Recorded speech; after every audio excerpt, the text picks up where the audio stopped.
Today, I've got bad retirement advice I was given by friends, family, coworkers, even some certified financial planners. I'm going back in time just a little bit here to 2018, just a few months before I retired, and I was seeking out a lot of advice, talking to certified financial planners, and now I'm looking back on that and what bad advice was I given based on what I know now? Hopefully that makes sense. I got 11. I always start these out trying to get 5, but I end up with some crazy number like 11. So, hey, folks, my name is Joe. I'm 61. I retired 6.5 years ago, and I'm trying to share my journey, my experiences, things I did well, wrong, mistakes, what worked out well, to help you on your journey, perhaps retire a little bit earlier with a lot more confidence. By the way, yesterday, somebody won the prize, and they told, no prize, they retired 4 years and 7 months earlier. In great part, this is their words, not mine, to my content. So 4 years and 7 months, person was not even planning to look at retirement. Stumbled onto my videos somehow. So I love hearing those stories. Keep them coming. I hear 1 and 2 years all the time. 4 years, 7 months is extreme. So let me know in the comments if you have heard any of this advice on your retirement journey. Now, I'm not saying these are right or wrong. I'm saying they are bad advice, things that I'm glad I didn't follow 6.5 years ago. Okay, so you do you, but this didn't work out for me. My risk profile, what happened in the market, since I've retired. Number one, a 60-40 mix. Most financial planners gave me this, a 60-40 mix of equities and fixed.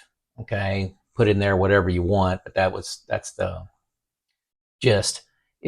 Now remember in 2018, what were bonds paying? Like 0.2, 0.3, 0.4. I mean, essentially zero with only one way to go. And when interest rates go up, bonds go down. Okay, so if you have a bond fund, remember 2022, what happened to bond funds? Interest rates went up, bond funds went way down. So 60-40, I didn't think was a good call, and I think I ended up right on that. Number two, don't throw anything at me. I was advised a lot to have at least 5%, sometimes 10% gold in my portfolio. Now, the 27% gold growth this year, is worth taking notice.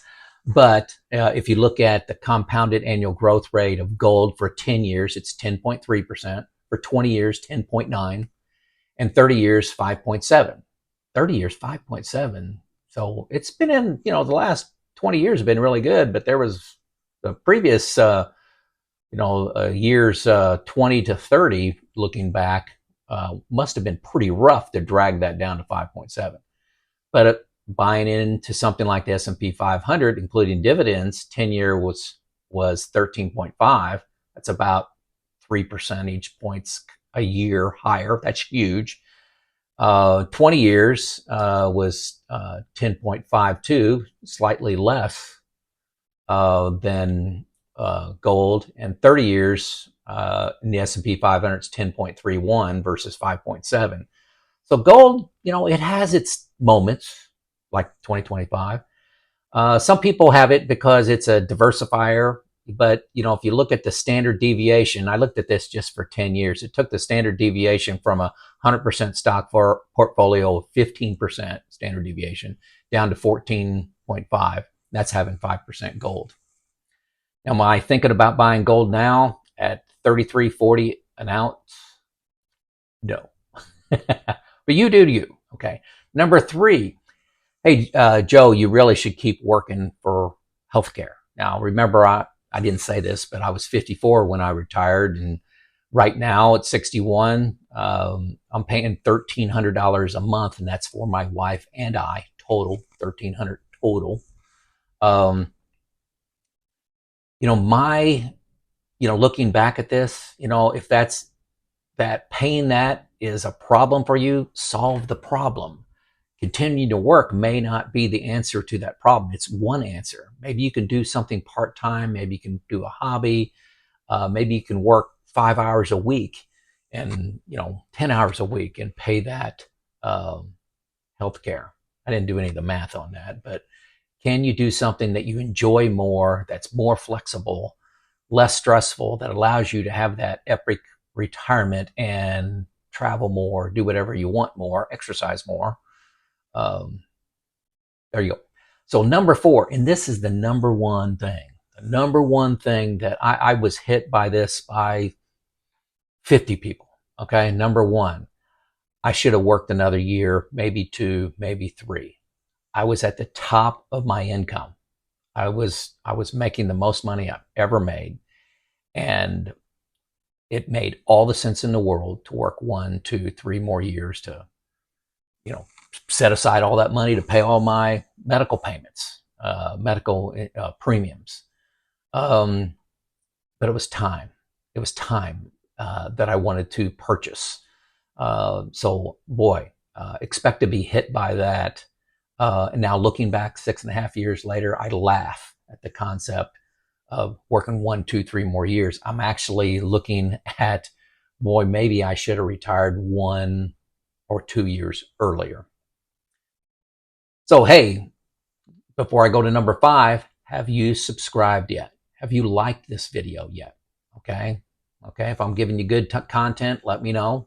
I get all those statistics from people that like and subscribe. Also, at a minimum, if you don't have a comment, like you don't have anything to add around bad advice you may have received, let me know where you're from. Just put your city, state, your country. I love hearing that. It's very motivational, actually, when you're talking to a camera in a room by yourself. I like a little engagement. Okay, number 5. Hey, Joe, just follow the 4% rule and you'll be good. I've made a lot of videos on this. I'll try to be short. The 4% rule is a very good rule of thumb that, hey, you have a 50-50 portfolio, you can survive based on history 30 years without running out of money. Most likely you'll gain money. But nobody spends money that way. I don't spend money that way. My spending changes month to month. I may have a few big vacations in one year, and then I may take off like during the COVID year and spent far less than 4%. I use a comprehensive software package. I put in my expenses. I put in my one-time expenses, like a new roof, like a wedding, like a car. All those things throw off the 4% rule, right? So I put those in as an item. I also put go-go spending in, between now and 75, and then slow go spending. Go spending may be, $10,000 a year that you put in, and then once I'm 75 to 85, I put in $5,000 a year for travel and have a nice trip. You put whatever you want in there, but the 4% rule and of just having that flat rate adjusted for inflation, I'm not convinced for most retirees that it works out that way. And I'm telling you, my 6.5 years, not at all. Not at all. So use a comprehensive software like Boldin. If you want to see what I use, first link below. Free 2 weeks. Number 6, I was told to skip the international stocks. This is by a lot of colleagues and friends because they've been dogs. The S&P 500, from 2010, 11, 12, 13. Man, look at the S&P 500, how it's grown. But zoom out just a little bit. Look at international stocks. They beat the S&P 500 in the 70s and the 80s, in the period between 2000 and 2010. Check that out. I actually, in the lost decade, 2000 to 2010, I actually made 4.5% with my portfolio because I have 15% international stocks in there. Was a big reason. And small caps. I think small caps. don't quote me on this one, but I thought I saw this the other day that small caps during that time period made about 12. And I have about 5% of my allocation into small caps. So also very, very much helped me out during that time period. Number 7, now, nobody actually says you'll be bored in retirement. They say, I would be bored in retirement, speaking of themselves. But they're kind of disguising that, you're going to be bored. Okay. So it's going to mask itself. It's going to be, oh, I would be bored in retirement. I have not found that day yet. So I'll let you know when it comes. I've got so many interests, so many hobbies, so many things to learn. So many groups, a couple nonprofits I'm on. It's just, I have to say no every other day to taking on something new to do to stay busy. And I don't like being busy. Today, I only had 2 things on my calendar. One, I went to a funeral of a friend of mine's mom. He's my age, so his mom was I think she was 90. And then I helped out at my daughter's house doing something. That's enough for me. I was done by 12 noon. Okay, number 8. You're going to be downsizing your home, right? Well, I have a 5-bedroom home here. I got a full basement. It's a big house. We had 4 kids. We like our neighbors. I like my house. We built our house 18 years ago. Every room is designed by Lisa and myself, and we like our proximity to a walking trail. We got a 6-mile walking trail that we could take a sidewalk to. It's about 200 yards to this walking trail. We love it. It's by the Ohio River. Beautiful views that I take for granted a lot. But we like our church. I've got a lot of family around here. I got 2 kids that live here with their families. I got 2 brothers that live here. My dad lives here. I got hundreds of friends. I like where I live. So downsizing, yes, I guess I could downsize in the same city, but then my neighbors change, my routine changes, my house changes, the house that we've designed. Now we do have everything is here on the main level, main bedroom, the laundry, everything. We have no reason that we have to go upstairs or down if one of us gets incapacitated. Did I say that right? Number 9. I'm on number 9. You will need to buy health insurance until you're 65. That's a true statement. But the assumption in there, and I've heard this a lot, well, then you're on Medicare, and Medicare's free. No. Medicare is not free. You better plan for it. Medicare Part, I'm not an expert on Medicare, but this is a quick summary for you. Medicare Part A is the hospital fees, like if you go in the hospital. That is free. But Medicare Part B is really medical insurance, your doctors, things like that. That has a 20% coinsurance that comes along with it. And there's something called IRMA, which it's income related premiums.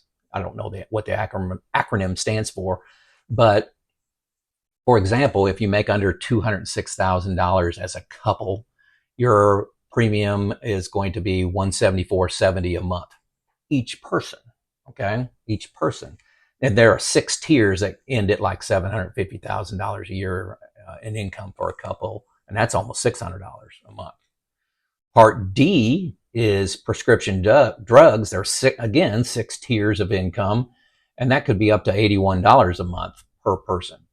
And then you got Medigap, which covers coinsurance and deductibles and things like that. That can be another $120 to $250, depending on the plan and the state that you're in.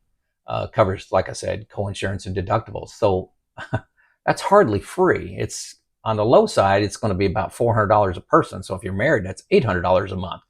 So me going from $1,200 to $800, or $1,300 to $800, hey, it's nice, but don't think it's free. Number 10, everything is sunny in Florida. Hey, Joe, you're going to relocate to a cost, low tax state, right? Well, I like visiting Florida, but it's hot down there in the summertime. And all my friends and family are up here, and that's my value. That's my wife and my values coming to light. We want to be around family and friends and community, and we love living here in the Midwest, kind of on the southern Midwest side. Extremely friendly, outgoing, safe, low cost of living. So I have no intention of relocating to Florida.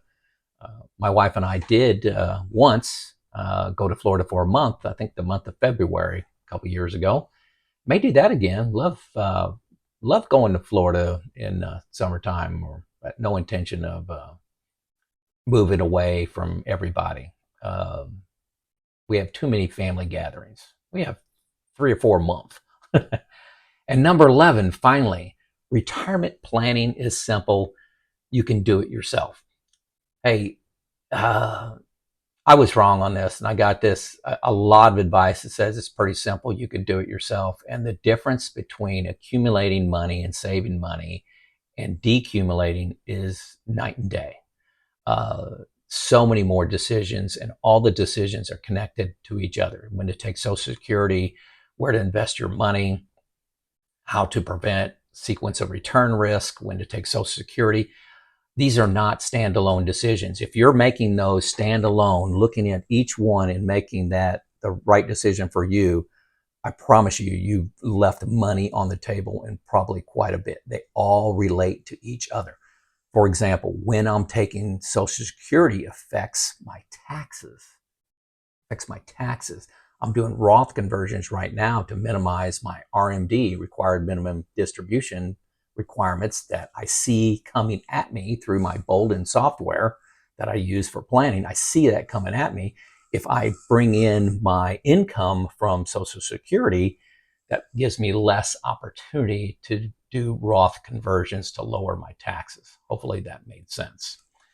So everything's related to everything. It is very complex. You can do it yourself, but it's a mistake. Let me be real specific. It's a mistake not to have external validation of your plans and your logic, because I'm telling you, I have errors, you have errors, misunderstandings, assumptions that are put into our plan, great oversights. I was talking to a guy the other day, was talking about um, leaving a legacy to his kids, and didn't realize he was going to sell some stock. He had some individual stocks. It was in Exxon, quite a bit.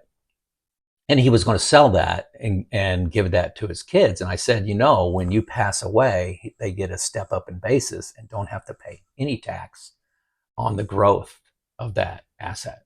Step up in basis. Just an oversight. And this was a smart person. Okay. So, you need a sounding board for your issues. That can be a friend that's a great student. All the information's out there, but there's a lot to get and how it all works together. I suggest you get a friend, get a group together. If you can't do that, I've got an option for a $300 plan review. Your plan, you submit it to Donaldson Capital Management. I got a link below. For $300, they'll study your plan for about 45 minutes and then have an hour phone call with you, talking about what concerns they have, for $300. $300 may sound expensive, but I'm telling you that we'll find something. I don't know that they have had a single person not walk away with 2, 3, as many as 12. 12 is the highest number of actions I heard somebody taking as a result of that call for $300. Okay, check that link out. So there you go. There's the bad retirement advice, the 11 things that I came up with. Let me know what bad advice you got. If any of these rang true for you, if you got a story with that, okay, put it in the comments. People read these comments. I read these comments, and there's gold in the comments. All right? It's Joe out.